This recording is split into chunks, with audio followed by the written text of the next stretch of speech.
Prostate ഗ്രന്ഥി വീക്കം operation ഇല്ലാതെ തന്നെ മാറ്റാം. നമ്മളെ തീന്മേശയിലുള്ള ഭക്ഷണങ്ങൾ ശ്രദ്ധിച്ചാൽ തന്നെ അവയെ നിയന്ത്രിക്കാൻ പറ്റും. അത്തരത്തിൽ നമ്മളുടെ വീട്ടിലും നാട്ടിലും അടുക്കളത്തോട്ടത്തിലുള്ള ഭക്ഷണങ്ങൾ ഒഴിവാക്കിയിട്ട് കുറേ മരുന്നും വാരി വലിച്ച് കുടിച്ച് കുറേ ഓപ്പറേഷനും ചെയ്ത് പിന്നെ അതിൻ്റെ സൈഡ് എഫക്റ്റും കൊണ്ട് ജീവിതകാലം തള്ളി നീക്കുന്നവരാണ്.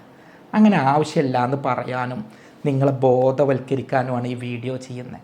ഇതേ രൂപത്തിൽ ഇതേ സ്ഥലത്ത് വന്ന് പലവട്ടം ബോധവൽക്കരണം നടത്തിയതാണ്. എന്നാലും ആളുകൾ പിന്നെയും ഈ രോഗമായിട്ട് വരും, പിന്നെയും ഇത് സർജറി വേണമല്ലോ എന്ന് പറഞ്ഞ് പേടിച്ചു വരും.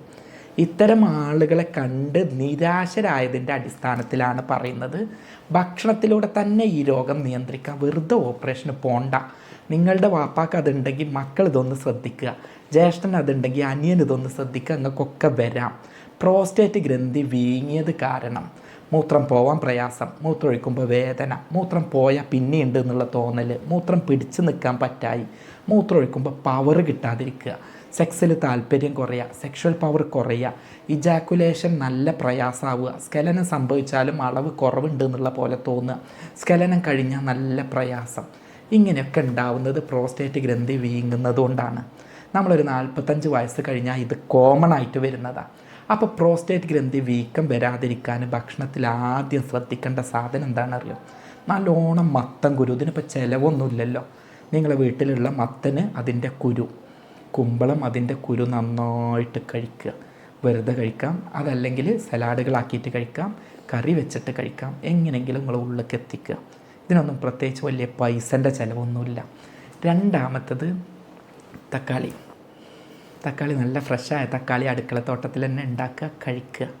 ഇത് തക്കാളിയുടെ കെച്ചപ്പും ജ്യൂസൊന്നും ആക്കാൻ നിൽക്കണ്ട, ഈ രൂപത്തിൽ തന്നെ കഴിക്കുക. നല്ല റിസൾട്ട് നിങ്ങൾക്ക് കിട്ടും. മൂന്നാമത്തത് ബ്രൊക്കോളി, ക്രൂസിഫറസ് വെജിറ്റബിൾസ് എന്നാണ് പറയുക. Broccoli, cabbage, cauliflower. ഇത് ഈ പ്രോസ്റ്റേറ്റ് ഗ്രന്ഥിൻ്റെ ക്യാൻസർ തന്നെ വരാതിരിക്കാൻ സഹായിക്കുന്ന സാധനങ്ങളാണ്. അപ്പോൾ സ്വാഭാവികമായിട്ടും നല്ല രൂപത്തിൽ ഇതിനെ തടയാൻ പറ്റും. പിന്നെ ഗ്രീൻ ടീ അത് നന്നായിട്ട് ഉപയോഗിക്കുക. നിങ്ങളൊക്കെ വീട്ടിൽ മത്തി പറഞ്ഞ മീനില്ലേ, നമ്മളൊക്കെ പൈസ കുറവാണ് എന്ന് പറഞ്ഞ് ഒഴിവാക്കണ മീനാണ്. ശരിക്കും അത് ഉപയോഗിച്ചാൽ നന്നായിട്ട് ഒമേഗ 3 ഫാറ്റി ആസിഡ് കിട്ടും.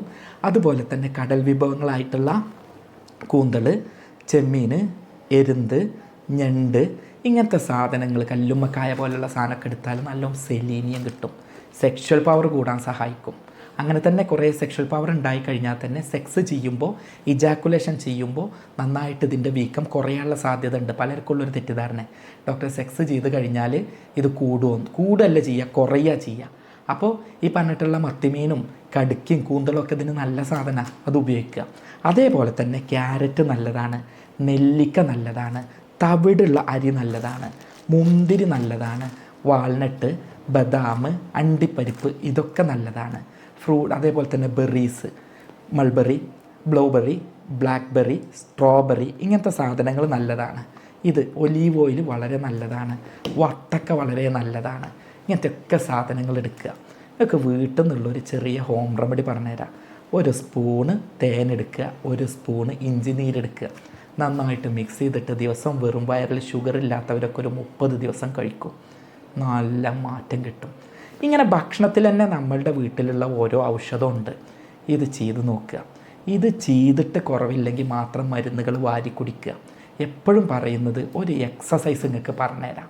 നല്ലോണം ശ്വാസം വലിച്ചെടുക്കുക, ഒന്ന് മൂത്രം പിടിച്ചു വെക്കുക. എങ്ങനെ മൂത്രം പിടിച്ചു വെക്കുക അറിയാം? നമ്മൾ മൂത്രം ഒഴിക്കുമ്പോൾ മൂത്രക്കൊടിയിൽ പിടിക്കാതെ മൂത്രം പിടിച്ചു വെക്കില്ല, ഇങ്ങനെ അമർത്തിയിട്ട് അങ്ങനെ പിടിച്ചു വെക്കുക. നല്ല ശ്വാസം വിടുക, വീണ്ടും ശ്വാസം വലിച്ചെടുക്കുക.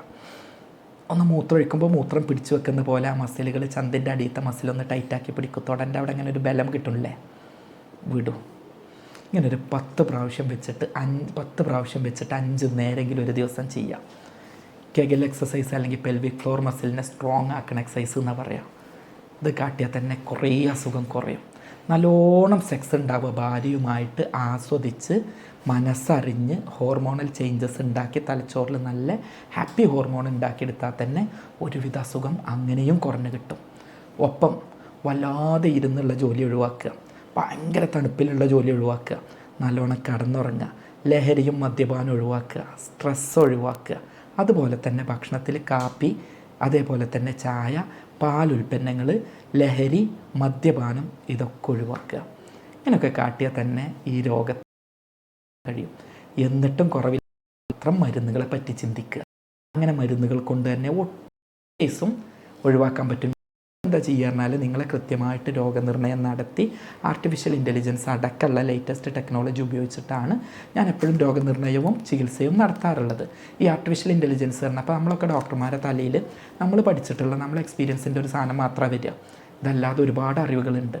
ഇങ്ങനെ ലോകത്തുള്ള എല്ലാ അറിവുകളും ഉപയോഗിച്ച് നമ്മൾ നിങ്ങളുടെ ഓരോ സിംറ്റംസ്, നിങ്ങളുടെ ജീവിത സാഹചര്യം, നിങ്ങൾക്ക് രോഗം വന്നതൊക്കെ അടിച്ചു കൊടുക്കുമ്പോൾ എന്തുകൊണ്ടാണ് ഈ രോഗം വന്നേ, ഇതെങ്ങനെ ഉണ്ടാവുന്നത്, എങ്ങനെ മാറുക, എന്താ ചെയ്യേണ്ടത്, ഏതാ മരുന്ന് കൊടുക്കേണ്ടത് എന്നുള്ളൊരു പിക്ചർ കിട്ടും. ഇത്തരത്തിൽ രോഗം മാറുന്നതിന് നമ്മൾ ഉപയോഗിക്കുന്നത് ജർമ്മനിയിൽ നിന്ന് ഇറക്കുമതി ചെയ്യുന്ന പൊട്ടൻസി മരുന്നുകളും ചെടികളിൽ നിന്ന്, ഔഷധ സസ്യങ്ങളിൽ നിന്നൊക്കെ വേർതിരിച്ചെടുക്കുന്ന മരുന്നുകളുമാണ്. ഇതുകൊണ്ട് സൈഡ് എഫക്റ്റ് ഒന്നുമില്ലാതെ തന്നെ ഈ വീക്കം മാറ്റി പ്രശ്നങ്ങളില്ലാതെയാക്കാൻ പറ്റും. ഇത് കണ്ടപ്പോൾ ആദ്യം പിടിച്ചിട്ട് തന്നെ പേടിച്ചാവേണ്ട ആവശ്യമൊന്നുമില്ല. ഇതൊക്കെ നിയന്ത്രിച്ച് നിർത്തുക. ഈ പ്രോസ്റ്റേറ്റ് വീക്കം എന്ന് പറഞ്ഞാൽ ക്യാൻസറും അല്ല. പല അപ്പാപ്പന്മാരും കരുതിയിട്ടുള്ളത് ക്യാൻസറാണ്. പ്രോസ്റ്റേറ്റ് വീങ്ങി ഇനി ക്യാൻസർക്ക് പോകുന്ന. ഇത് രണ്ടും രണ്ടാണ്. ഒറ്റയടിക്കാതെ അങ്ങോട്ട് പോകുമൊന്നുമില്ല, പോയേക്കാം, പക്ഷേ എല്ലാതും അങ്ങനെ പോകുമൊന്നുമില്ല. അങ്ങനെ ബേജാറാവേണ്ട വിഷയമൊന്നുമില്ല. ഈ വിഷയങ്ങൾക്ക് നിങ്ങൾക്ക് പെട്ടെന്ന് ഈ കാര്യങ്ങൾ ചെയ്തു കഴിഞ്ഞാൽ തന്നെ നല്ല മാറ്റം കിട്ടും. ഇതിനങ്ങനെ ബേജാറാവേണ്ട വിഷയമൊന്നുമില്ല. സ്നേഹത്തോടെ doctor Basil Yusuf, doctor Basil's homeo hospital, Pandikkad, Malappuram ജില്ല, നടക്കാവ്, കോഴിക്കോട്.